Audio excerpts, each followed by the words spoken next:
네, 안녕하세요. 오늘은 정말 협상이 왜 필요한지 그 이야기를 잠깐 해보도록 하겠습니다. 삶을 레벨업시키기 위해서는 협상이 정말로 필요합니다.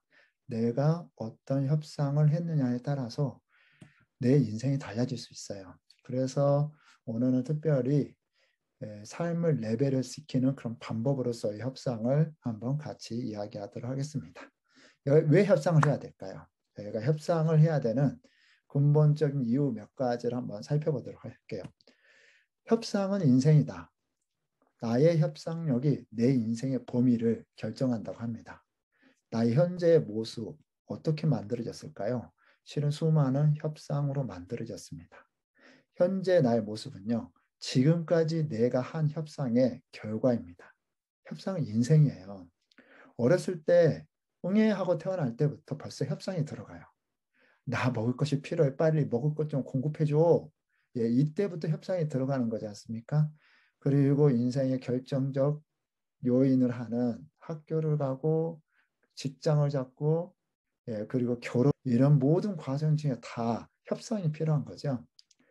저 같은 경우는 굉장히 소심한 성격이어가지고 예, 결정적 순간에 회피를 했습니다. 협상하기보다는요. 리스크가 적은 안정적 삶을 살게 되었습니다. 그러다 보니까 진짜 내가 원하는 삶을 살지 않게 되었어요. 한참 오랫동안 그랬습니다. 두 번째, 협상으로 자신이 원하는 인생을 살 수가 있습니다. 나를 표현하지 않는 것은 죽은 것과 마찬가지다. 자신을 진짜 표현하고 자신이 정말 원하는 것을 얻기 위해서는 어떻게 해야 되죠? 협상을 해야 되죠. 많은 사람들이 다른 사람에 의해서 짜여진 그 구조 안에서 어쩔 수 없이 살아갑니다. 자신의 인생을 살지 못해요. 그리고 다른 사람의 인생을 살게 되죠. 내가 협상하지 않으면요, 내 인생을 주도적으로 만들어갈 수 없습니다. 협상하는 사람은요, 자기 인생의 판과 구조를 스스로 만드는 사람이에요. 협상을 안 하는 사람은요, 회피하게 되고 다른 사람이 만들어 놓은 그런 구조 안에 살아가게 돼요. 다른 사람이 만들어낸 구조는 어떤 구조일까요? 그 사람의 이익을 극대화하는 구조입니다.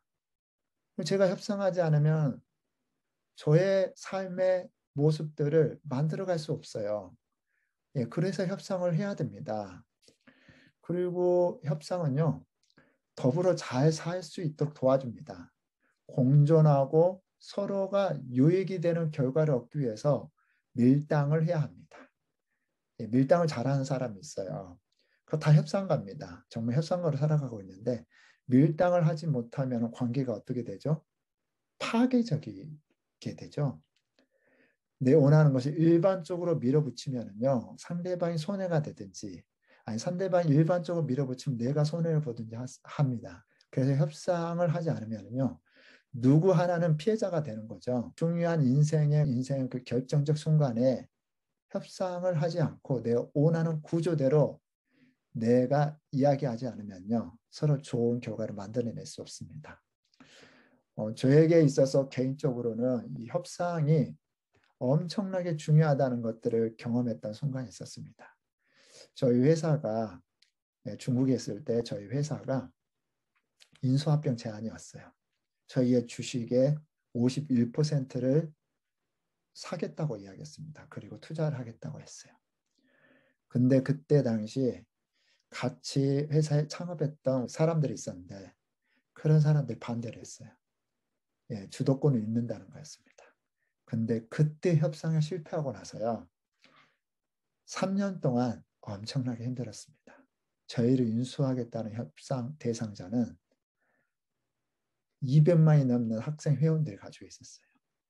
근데 그때 당시에 시장은 저희가 추구했던 사업 모델은 이미 레드오션이 됐었어요.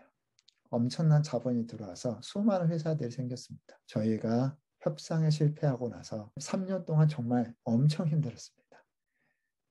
재정 적자에 그것을 때우기 위해서 또 새로운 또 아이템을 개발하기 위해서 지불했던 비용은요, 만만치가 않았습니다. 협상이 우리의 인생을 결정합니다. 다음 인생 2막을 준비하는 사람들이 있을 텐데요. 협상을 해야 됩니다. 자, 그러면 협상에 대한 원리에 대해서 이야기를 하겠습니다. 협상에 대해서 우리가 오해하는 개념부터 잡아야 돼요. 첫 번째 개념은요. 탁월한 협상가는 태어난 것이다. 탁월한 협상가가 태어나는 것인가요? 협상은 학습이 가능합니다. 협상의 원리와 약간의 스킬만 익혀도요, 누구나 탁월한 협상가가 될 수 있습니다. 저는 성격이 굉장히 내성적이었습니다. 근데 정말 협상을 잘하고 장사를 잘하는 중국 사람과 함께 협상을 해야 되는 어쩔 수 없는 상황 가운데 처했습니다. 그런 상황 가운데 저는 협상을 배워나갔습니다. 저에게 협상을 코디해줬던, 가르쳐줬던 우리 본부장님이 계시는데요. 한국협력업체의 본부장님이시죠. 정말 협상을 잘하셔요. 저는 과감하게 요구하거나 뭐 배팅하는 거, 협상에 때로는 배팅도 필요하거든요. 정말 못했어요. 근데 같이 하면서 너무 많은 협상의 스킬들을 배웠고요. 제가 저의 경험들은 이제 책으로 썼습니다. 따뜻한 협상이라는, 싸우지 않고 이기는 따뜻한 협상이라는 책을 썼어요. 여러 가지 종류의 협상가가 나옵니다. 그런데 자기를 잃지 않고 자기의 성격이 내성적이면 내성적인 형태로 배울 수 있는 협상의 스킬들이 굉장히 많습니다. 누구나 가능하다는 거죠. 그리고 협상에 대한 오해 두 번째는요. 협상에는 전문 지식이 필요하다. 이 전문 지식 필요하죠. 연구가 필요합니다. 그런데요. 전문성이 없어도 탁월한 협상가가 될 수 있어요. 누굴 통해 알 수 있냐면요. 제 아는 지인 중에 딸이 굉장히 밀당을 잘합니다. 밀당을 잘하니까요. 자기 원하는 것들을 사바사바해서 잘 얻어냅니다. 이 친구는 전문 지식이 있었을까요? 아니에요. 협상은 관계입니다. 공감하고 상대방 입장에서 좀 생각할 수 있는 마음의 여유만 가져도요. 좋은 협상가가 될 수 있어요. 전문성이 없어도요. 좋은 협상가가 몇 가지 스킬만 개발을 한다 그러면은 또 협상에 대한 마인드를 가지고 있어야 돼요. 그래서 협상가 마인드를 가지고 몇 가지 스킬만 익히면은요. 좋은 협상가가 될 수 있습니다. 세 번째 오해가 있는데요. 제가 협상에 대한 강의를 하다 보니까 협상 사람들이 이게 너무 크게 생각해요. 나에게 협상이 필요 없다는 사람들이 많이 있습니다. 그런데 한번 주변에 한번 들어보세요. 마케팅도 협상입니다. 영업도 협상이고요. 여러 가지 종류의 계약, 부부관계, 자녀와의 관계, 회사 내에서의 상하관계 등 모든 것이 다 협상이에요. 연봉 받는 것 협상입니다. 결혼하는 연애도 협상이에요. 친구를 사귀는 것도 협상입니다. 다 협상이에요. 인생에 사는 것들 모든 것들이 다 협상입니다. 특별히 인생 2막을 준비하는 분들에게 협상은 절대적이죠. 협상을 못하고 협상하려고 하지 않았기 때문에 구조가 바뀌잖아요. 저 같은 50대, 제가 50대인데요. 50대 남성에게 회사에서 이제 그만두고 은퇴하고 그리고 집안에서의 관계, 이때부터는 여자가 힘이 세지잖아요. 이제 새로운 어떤 구조가 바뀌는데 여기 협상하지 않으면은요, 이 변동이 되는 어떤 구조 가운데서 자기 위치가 없어집니다. 그래서 인생 2막을 준비하는 사람들, 특별히 또 청년들 모두가 다 협상이 필요합니다. 직장을 잡기 위해서도요. 실은 협상이 필요합니다. 협상을 하기 위해서는 10가지 계명이 있습니다. 프로세스라고 하는데요. 10가지 프로세스. 이것만 잘 알아도 협상에서 성공할 수 있습니다. 10가지 원칙들은 뭐 다른 것들이 아니고요. 먼저 이제 친구가 되라는 것입니다. 호감을 얻지 못하면 원하는 걸 얻을 수가 없죠. 그리고 상대가 누구인지 명확하게 파악을 해야 돼요. 상대가 어떤 스타일의 이야기를 하고 어떤 구조 가운데서 결정을 하고 과거에는 누구하고 협력을 했었고 결국에는 협상은 관계이잖아요. 상대를 알아야 되죠. 그리고 상대를 아는 것뿐만 아니라 표면적으로 요구하는 그런 요구를 얽매지 말고 정말 그 사람 중심에 있는 욕구를 찾아내야 돼요. 내가 그 욕구를 만족시킬 수 있는 제안을 해야 됩니다. 그리고 질문을 통해서 경청해야 되죠. 상대방을 알기 위해서는 정말 듣는 자세가 필요합니다. 내 것을 열심히 설명하고 내가 원하는 열심히 설명해도요. 상대방이 원하는 방식으로 설명하지 않으면 협상이 이루어지지 않습니다. 원하는 거 얻어낼 수 없죠.